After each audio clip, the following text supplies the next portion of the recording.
Bom dia, tudo bem com você?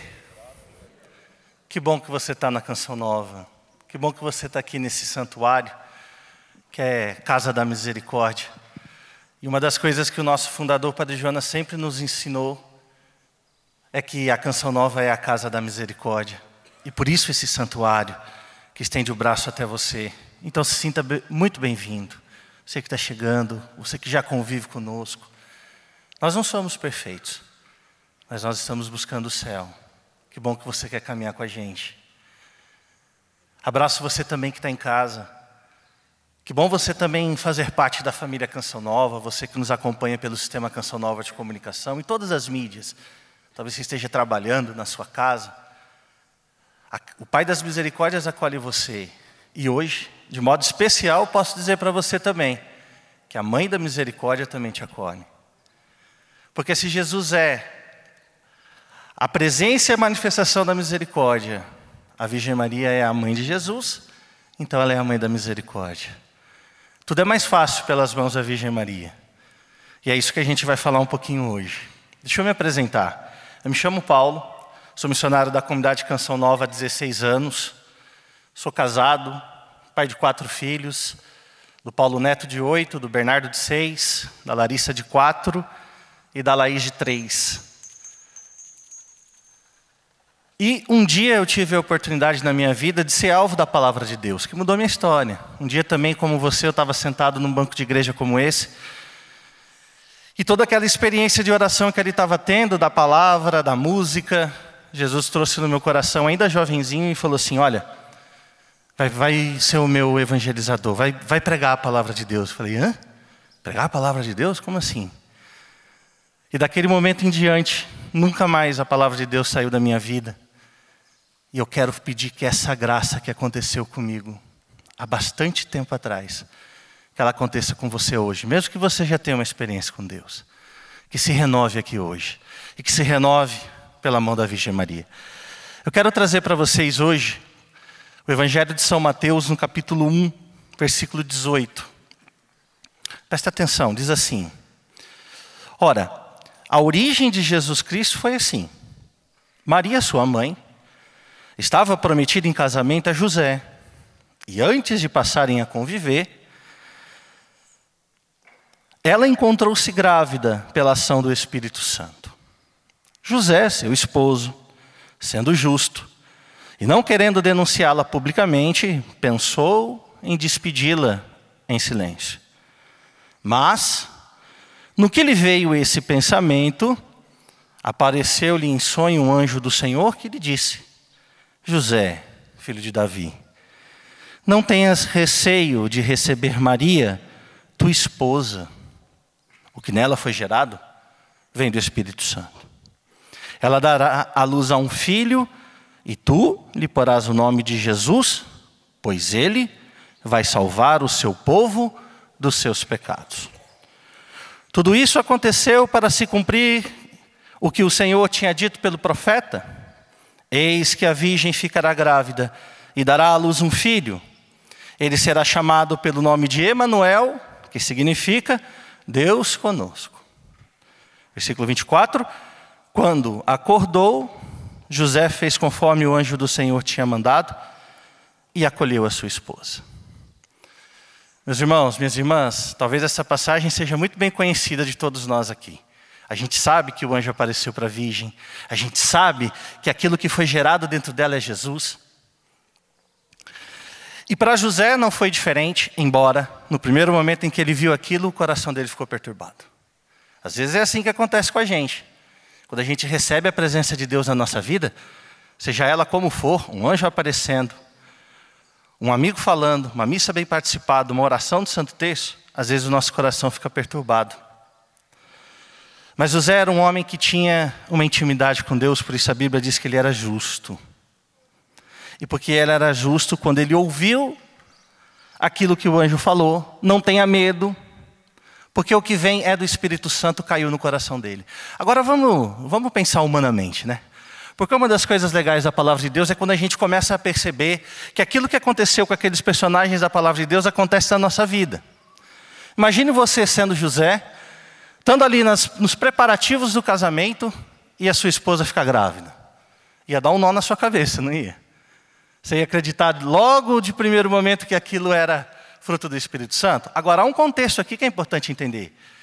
Naquele momento, o povo judeu esperava que o Messias vinha. É por isso que São Mateus, quando vai escrever o Evangelho, ele traz a profecia de Isaías, que é essa que eu li: eis que a virgem ficará grávida e dará à luz a um filho. Para que o povo entendesse que aquilo que estava acontecendo com Maria naquele momento era, de fato, aquilo que estava sendo predito. José só acredita que aquele sonho que ele teve, porque foi um sonho, tanto é que o evangelista vai dizer aqui, os outros também dizem, que ele acorda. Se ele acorda, ele estava dormindo. Quando a gente dorme, a gente tem um sonho. O anjo apareceu em sonho e falou: José, fica tranquilo. E agora eu vou, com toda a humildade, transcrever as palavras do anjo. Fica tranquilo, José. Porque sabe aquela profecia que será a salvação do seu povo? Porque aquele que nascer vai salvar o seu povo dos seus pecados. É aquilo que está acontecendo com você. Então, não abandona ela não, pelo contrário. Ela foi escolhida. E porque foi escolhida, aceita. E José aceitou. Agora uma coisa me chama a atenção e eu gostaria de partilhar com vocês. Que essa profecia, ela tem um motivo de acontecer. Jesus vem no mundo por um motivo. E eu quero contar uma história para vocês. Deus criou o homem na sua perfeita bondade e na sua perfeita sabedoria.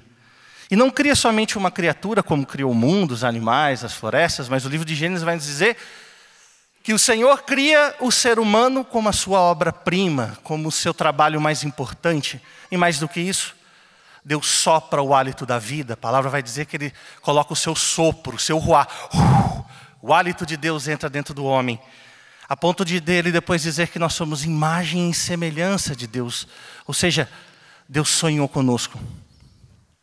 E colocou o homem para viver no seu paraíso, que é o céu. E o que acontece de tudo isso? É que nesse momento em que o homem está vivendo no paraíso, o homem vivia uma perfeita união com Deus. Era uma aliança tão profunda e tão íntima, que o homem conhecia Deus e Deus conhecia o homem. O próprio livro do Gênesis vai dizer que o homem, quando Deus descia para andar nos jardins do Éden, o homem escutava os passos de Deus. Sabe aquilo que você vivenciava quando você era pequeno? Na hora que o seu pai estava chegando em casa, na hora que sua mãe estava chegando em casa, você ouvia o barulho do carro, o barulho do portão. E você sabia: é meu pai que está chegando, é minha mãe que está chegando. O homem tinha isso com Deus. Mas por ação do inimigo de Deus, o homem comete a desobediência. Entra então nesse momento um elemento que vai ser desagregador, que vai romper a aliança de Deus com o ser humano. Entra o pecado na história da humanidade. O homem, o gênero humano, né, o homem e a mulher, ele cede à desobediência. Ele desobedece, e ao desobedecer, e lá a palavra vai dizer: olha, você pode governar e comer de todos os frutos, menos deixe. Essa era a ordem de Deus. E o homem e a humanidade desobedece a Deus, e é rompido a aliança de intimidade. Então, porque nesse momento houve isso, o pecado entra no mundo. E o pecado entra para fazer uma única coisa na vida do homem, e inclusive nos dias de hoje. O pecado vem para retirar do seu coração o espaço que é devidamente de Deus. Nós não temos que deixar de pecar somente porque o pecado é mau ou porque a igreja manda. Nós não temos que deixar de pecar só porque o pecado que a gente faz muitas vezes comete maus e malefícios à vida do outro lado. Nós temos que deixar de pecar. Porque o pecado vem e encobre o nosso coração e rouba o lugar de Deus no nosso coração. Porque onde o pecado está, Deus não pode chegar. Então vai dizer o livro do Gênesis que Deus olha para isso. Deus puxa a orelha do homem, de Adão e Eva naquela época, e expulsa o homem do paraíso. Deus fala assim: olha, você rompeu essa intimidade, então não dá mais para você conviver comigo como você convivia antes. Adão e Eva vai para fora do paraíso. E vem uma figura muito interessante no livro de Gênesis, que depois você pode pegar lá no capítulo 3, no versículo 19. diz que Deus coloca na porta do paraíso um anjo com uma espada fulgurante. Penso eu que seja uma espada reluzente. De forma que toda vez que o homem tentasse voltar para o paraíso, e ele sentia saudade, porque ele era íntimo de Deus, e quando a gente comete algo errado, a gente se arrepende, não é? É a mesma situação que acontecia. Ele tinha aquela vontade de restaurar com Deus, mas quando ele ia chegar para entrar no paraíso, o anjo levantava a espada fulgurante e falava, opa, aqui não, porque a sua desobediência ainda é muito viva. E aí Deus então fala, olha, vai para lá, vai reconstruir essa aliança.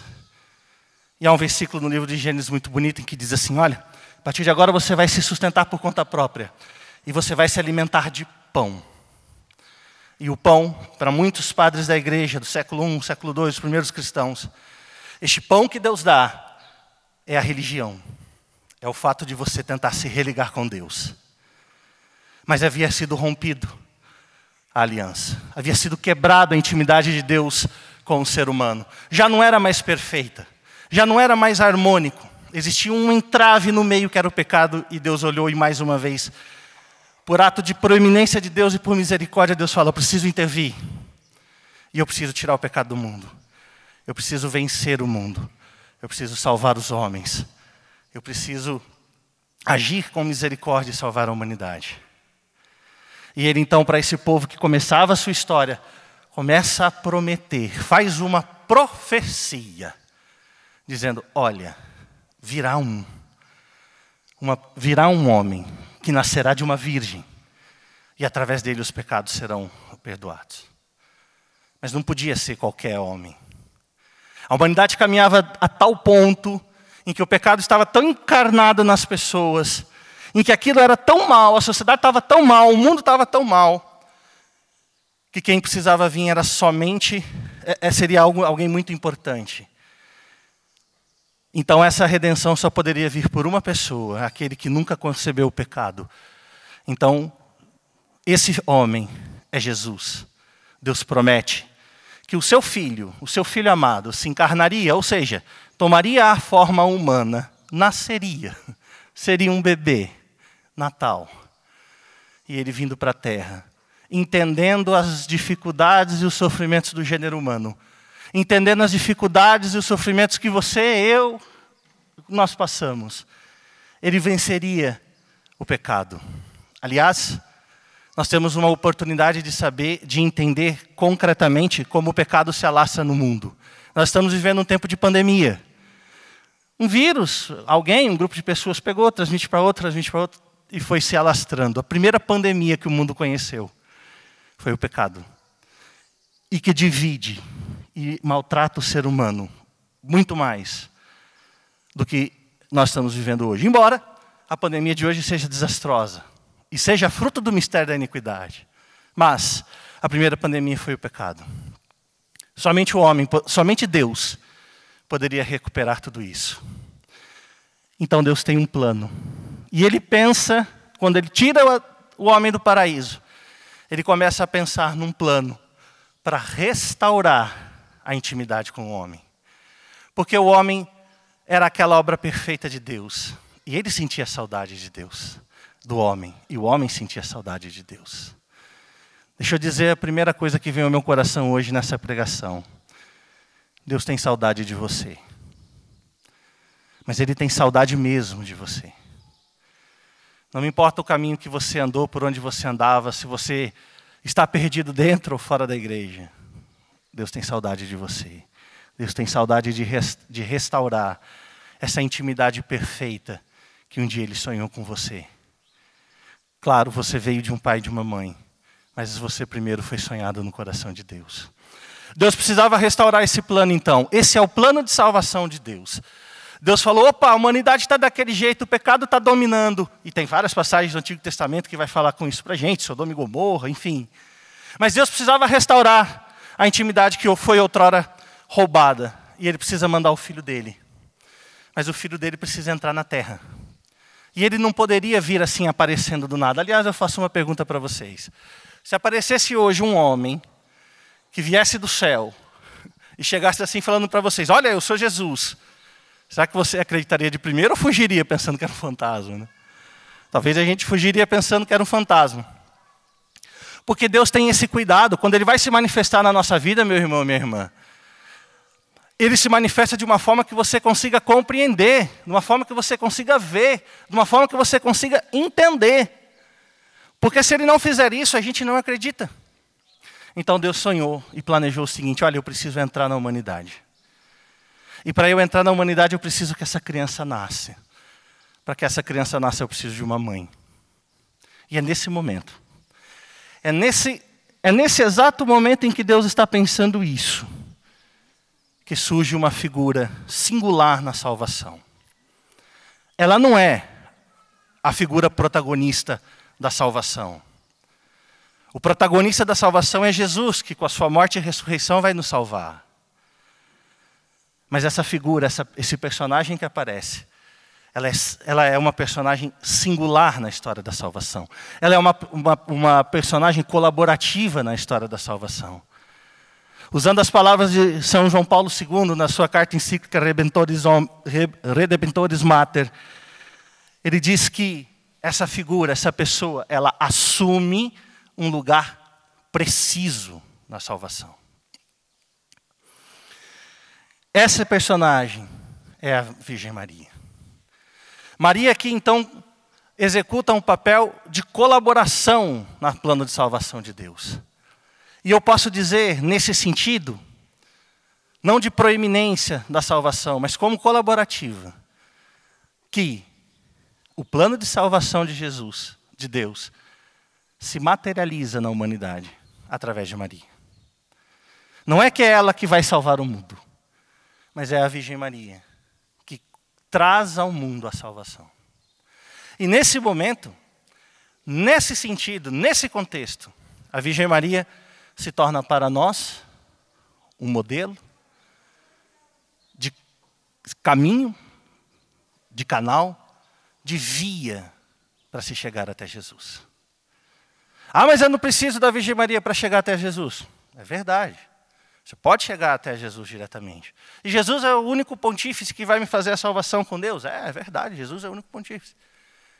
Mas que a Virgem Maria, que gerou Jesus dentro dela, que sabe como levar o Cristo, que portou por excelência Jesus, ela tem todo o direito de conhecer e amar Jesus e seus filhos.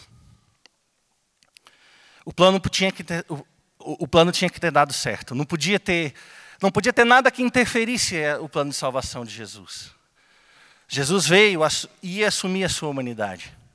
É por isso que não podia vir por uma qualquer. É por isso que a figura que fosse ser a porta de entrada de Jesus no mundo, não poderia ser uma porta qualquer. Não poderia, por exemplo, estar suja pelo pecado. E aí a gente começa a entender um dos dogmas marianos da Igreja Católica, que diz que Maria, ela foi a Imaculada Conceição, ou seja, ela foi concebida, pensada, criada, sem a mancha, a mácula do pecado original. Não pode o corpo de Deus ser gerado num ambiente pecaminoso. Não podia Deus se fazer presente na terra por um canal mal feito, mal cheiroso, sujo, estragado pelo pecado. Deus conservou a Virgem Maria do pecado original, para que ela pudesse ser o canal para a nossa vida. Assim é a Virgem Maria. É ela que tem como principal objetivo revelar Jesus ao homem. E aqui me chama a atenção, Peter, e eu gostaria que chamasse a tua atenção mesmo nesse momento. Porque quando a gente fala que o objetivo da Virgem Maria é revelar Jesus, por trás disso está escondido uma verdade, um princípio verdadeiro, que para nós católicos é muito caro, embora nem muitas vezes a gente use, que é perceber a Virgem Maria como aquela que tudo faz. O Padre Jonas Abib diz, e o Peter trouxe isso para a gente no começo da pregação, que o codinome da canção nova é A Casa de Maria. E o padre Jonas, o Monsenhor Jonas Abib, tem uma frase que eu gosto muito e vivi uma experiência maravilhosa quando morei em Queluz, a nossa casa de Maria. Que diz que na Canção Nova, tudo é feito através de Maria. Tudo vem das mãos de Maria. Não é porque ela tem o poder de realizar, porque a gente acabou de entender que a função da Virgem Maria nesse plano de salvação, que a função da Virgem Maria nesse momento que você está vivendo agora, que é o seu plano de salvação, é única e exclusivamente revelar Jesus. Então quem realiza tudo é o Cristo, claro. Mas o padre Jonas diz, olha, nada é feito senão pelas mãos da Virgem Maria. E alguns homens da igreja entenderam isso e deram à Virgem Maria o título de medianeira de todas as graças. Meu irmão, minha irmã, há uma prevalência de Deus em querer que as graças sejam dispensadas, distribuídas, derramadas sobre a igreja e o povo de Deus, através das mãos da Virgem Maria. Talvez você já conheça a história da Nossa Senhora da Medalha Milagrosa ou Nossa Senhora das Graças. A Virgem Maria apareceu em 1830 a uma jovem chamada Catarina Labouré, na França. E dentre vários pedidos do que ela fez, inclusive para que se cunhasse a Medalha Milagrosa, uma das suas aparições, Catarina viu Nossa Senhora com as mãos abertas, e essa é a imagem da Nossa Senhora das Graças, vestida daquele jeitinho, com raios dourados saindo de seus dedos. E ela pergunta, mãe, o que são isso? Ela falou, são as graças que Deus quer que eu derrame sobre vocês. E Catarina percebeu que tinha alguns dedos que não tinham as graças, estavam sem os raios. Ela pergunta, e por que está faltando esses raios? E a Virgem fala, porque vocês não estão pedindo. Porque eu tenho muitas graças para derramar de Deus em vocês. Mas os homens não estão pedindo. Deus escolhe e prepara a Virgem Maria para que ela fosse esse canal, esse veículo, para que Jesus viesse ao mundo. Tudo nela é para Jesus e por Jesus. Vamos imaginar aqui uma coisa interessante. Quem é mãe aqui sabe. É exigente ser mãe? Sim ou não? Cadê as mães aqui? É exigente ou não ser mãe? Dá trabalho?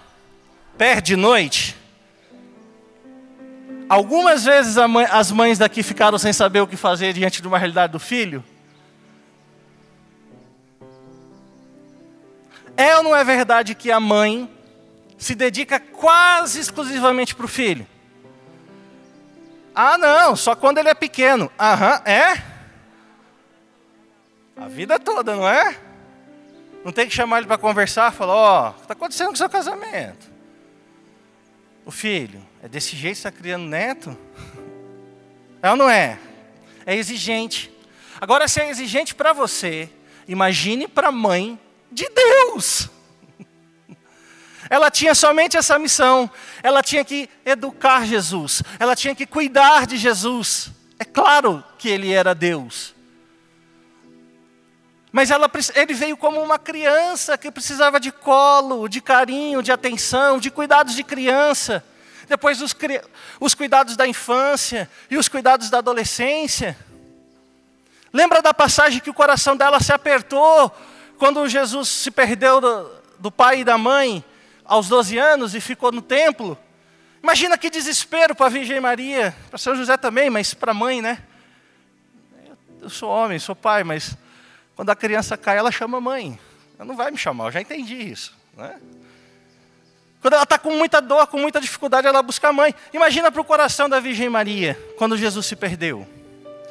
E imagina ainda o que ela teve que aprender a ser mãe de Deus, que quando ela encontra, meu filho, eu vivi essa experiência, um dia eu perdi o meu menino. Perdi o meu menino no condomínio da minha sogra, ela mora num prédio de 30 andares, e o meu menino mais velho, muito arteiro, entrou no elevador e apertou um botão lá e sumiu. Imagina que desespero, minha esposa esperada, eu desesperado, onde que está? E grita, e Paulo Neto, e chama, de repente eu escuto meu filho chorar, subo correndo as escadas, encontro ele. Peguei nos braços dele e falei, meu filho, onde você estava? A mesma coisa a Virgem Maria fez com Jesus. Onde você estava? Teu pai e a tua mãe estavam preocupados. E ele vira assim e falou, estava se preocupando com as coisas do céu. A Virgem teve que entender que ela era a mãe de Deus. E que aquele filho tinha uma missão. E a missão era nos salvar. E graças a Deus Jesus foi fiel, embora tenha suado sangue no Getsemane. Ele vai para a cruz de braços abertos. Ele abraça o santo madeiro da cruz, para que com aquela morte ele vencesse o nosso pecado. Para que com a morte de Jesus e a sua ressurreição, fosse retirado aquilo que nos condenava, que era o pecado. E é porque Jesus morreu e ressuscitou, que ele olha para aquele anjo que está lá na porta do céu, que Deus falou, anjo, sai, pode ir embora. Porque eu venci a morte. Maria sabia que esse era o objetivo, porque quando o anjo avisa ela, o anjo diz para ela, olha, você vai ser a mãe do Salvador. E quando ela vai apresentar Jesus ao templo, tem a passagem do velho Simeão, que faz a profecia para ela, dizendo, olha, este menino será causa de queda e reerguimento para muitos. E quanto a ti, vira para a mãe e fala, uma espada vai traspassar a sua alma. Era um prelúdio daquilo que ela ia viver no Calvário. Aliás, a Virgem Maria só consegue suportar a dor do Calvário, que é ver o seu filho, aquele filho que ela carregava nos braços presos na cruz, somente porque ela viveu na escola de Jesus e porque ela era feita toda para Jesus. Há uma frase muito bonita do Padre Jonas, que eu escutei numa das pregações dele, que mexeu comigo. O padre dizia assim, olha, Maria foi feita, vivia tanto para Jesus, a sua vida girava tanto em torno de Jesus, que até a sua carne e o seu sangue, ela deu para Jesus. Porque se Jesus é filho de Deus encarnado na Virgem, e se o pai dele é o Espírito Santo, é o próprio Deus, e ele precisou se encarnar e se formou no útero de Nossa Senhora, no ventre de Nossa Senhora, o sangue que corria nas veias de Jesus era o sangue de Maria. A carne que compunha, os músculos que compunham o DNA de Jesus, real, físico, porque Jesus viveu na terra. Não há só uma afirmação espiritual e teológica, não há comprovações científicas que existiu um homem chamado Jesus. Então ele é concreto, é por isso que a ressurreição faz sentido, porque a própria ciência e a história diz que Jesus existiu um homem. Então se existiu um homem e depois existiram pessoas que viram o sepulcro vazio, é porque a ressurreição aconteceu. Mas a carne de Jesus era a carne de Maria. Padre Jonas nos falava isso. Maria se deu tanto a Jesus que até a sua vida, até a sua carne, até o seu sonho, até o seu futuro, até o seu interior, até a sua atenção foi para Jesus. Ali ela aprendeu que o grande objetivo da vida da Virgem Maria, dela, era revelar Jesus. Ela que gerou Jesus no seu ventre, quer gerar Jesus na sua alma. Pelas mãos da Virgem Maria tudo é mais fácil.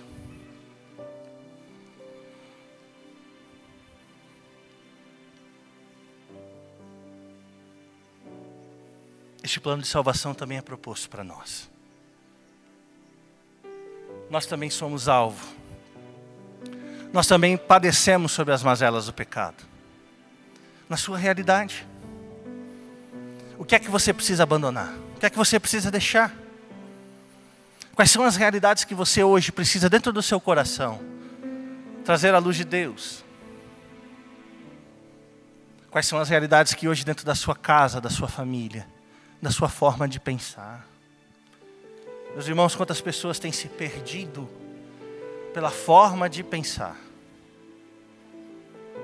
Quantos ventos estão batendo nos ouvidos dos cristãos? Quantos ventos estão batendo nos ouvidos dos cristãos? Pois eu digo a você que está no meio da ventaninha, assim como eu, olha para a Virgem Maria, porque ela tudo fez pelo Cristo. Ela tudo era para Jesus, a vida dela era em torno de Jesus, e é isso que ela quer gerar na sua alma.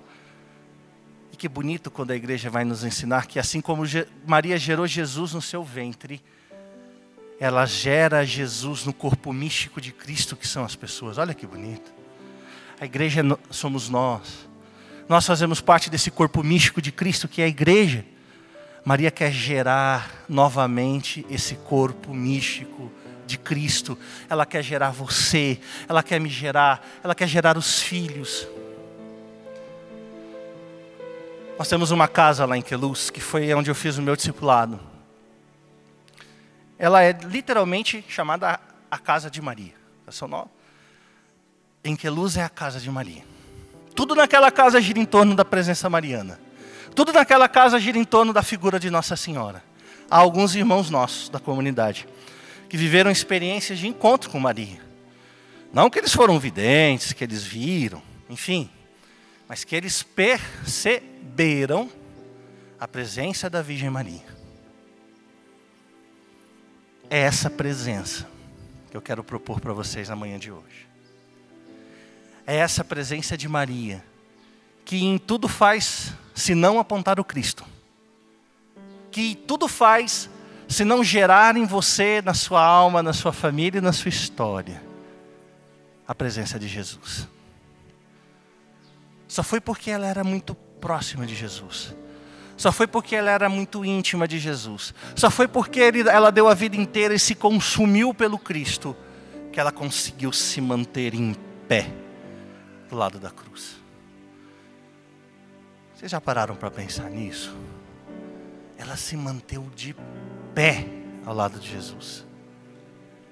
Ela estava pronta para acolher o corpo do Cristo quando desceu vencido. Porque naquele momento que Jesus é descido da cruz e vem ao colo de Maria, rolou uma duvidazinha no coração de todos que ele poderia ter sido vencido. Calma, ele falou que era 3 dias, né? Ali, talvez, estivesse estampada a possibilidade da derrota de Jesus. Mas ele desce para o colo da mãe, para o colo da Virgem Maria. Ela só pôde ser forte para segurar o rojão, desculpa a expressão, para aguentar aquilo, porque ela tinha sido treinada na escola de Jesus. Está se sentindo derrotado, derrotada? Está precisando de força na vida? Já parou de rezar? Já teve causas que você desistiu? Olha que bonito. Olha que bonito na figura de São José. No versículo 20 diz assim, ó, que ele tinha descoberto que Maria estava grávida e tal. Aí o versículo 20 diz assim, ó, mas... E que ele tinha a vontade de dispensá-la, secretamente, porque ele era um homem bom. Olha o que diz. Mas no que lhe veio esse pensamento? Está se sentindo fraco e o seu pensamento está dizendo para você assim, ó, larga a mão, deixa para lá.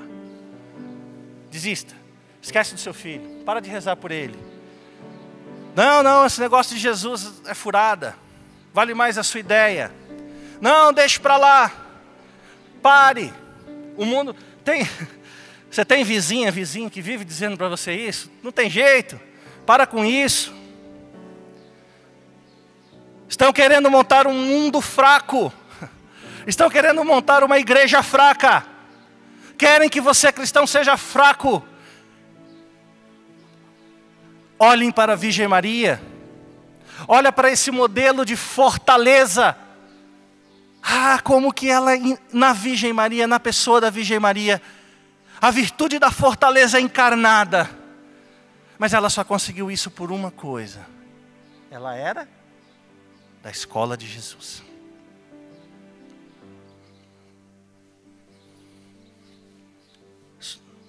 Traga a Virgem Maria para dentro do seu lar. A Virgem Maria tem que andar na sua casa.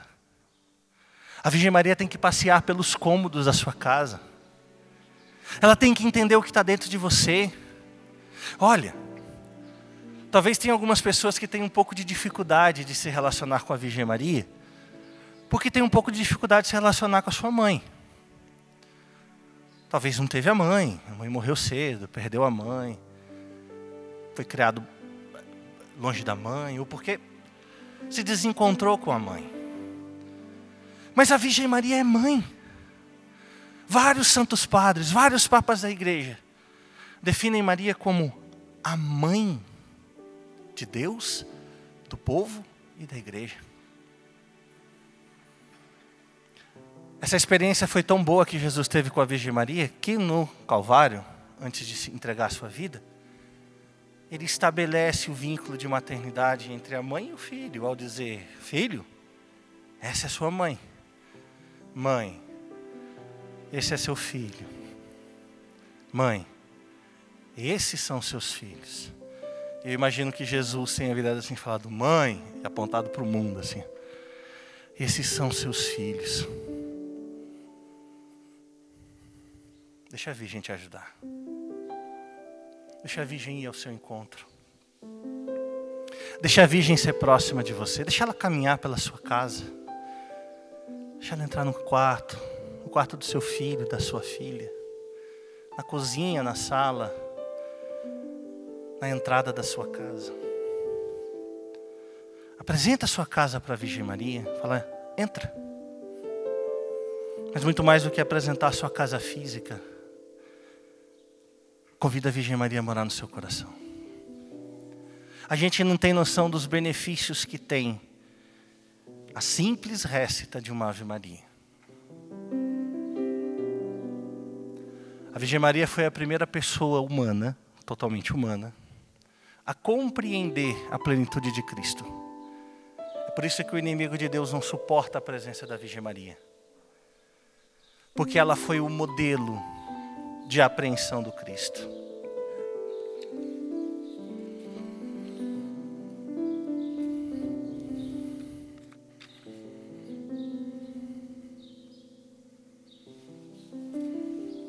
Fecha seus olhos um pouquinho. E vamos viver essa experiência. Me vem muito forte no coração. Fecha seus olhos, tira a bolsa do colo. Se você está com seu marido, com seu filho no colo, deixa ele de lado agora um pouquinho. Fecha seus olhos. Eu quero convidar a Virgem Maria a estar passeando por esses bancos agora da igreja. Ela que vai trazer Jesus para nós daqui a pouco na adoração. Mas eu quero que você desse momento viva essa oportunidade de sentir a presença da Virgem Maria. Não tenha medo de mostrar para ela onde você deseja que ela esteja. É no vício? É no pecado? É na tristeza? É na distância? É na saudade? É na dor? A Virgem Maria quer estar com você. A Virgem Maria quer gerar Jesus em você. A Virgem Maria quer apresentar a você o ressuscitado. Não tenha vergonha de dizer para ela: mãe, chama ela de mãe, porque ela é mãe. Mãe, me ajuda. Mãe, cuida de mim. Mãe, esteja comigo, não me deixa sozinho. Não me deixa, mãe. Não me abandone.